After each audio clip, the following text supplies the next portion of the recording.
জীবনের এই বয়সে আইসা একটা জিনিস খুব ভালোভাবে বুঝতে পারতেছি।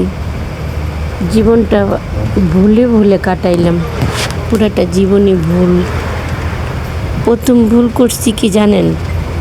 যখন বিয়ের আগে বাবা মার ঘরে ছিলাম, ঠিক মতো লেখাপড়াটা করতাম, তাহলে এই দিনটা দেখতে হইতো না। লেখাপড়া করলে ভালো একটা চাকরি করতে পারতাম, ভালো একটা ক্যারিয়ার করতে পারতাম। আর দ্বিতীয় ভুলগুলো করছি বিয়েগুলো না করতাম, তাইলে আরও এরকম হইতো না।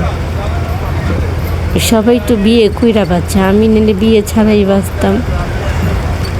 জীবনটা কত সুন্দর হইতো না? একা ছিলাম, একাই থাকতাম।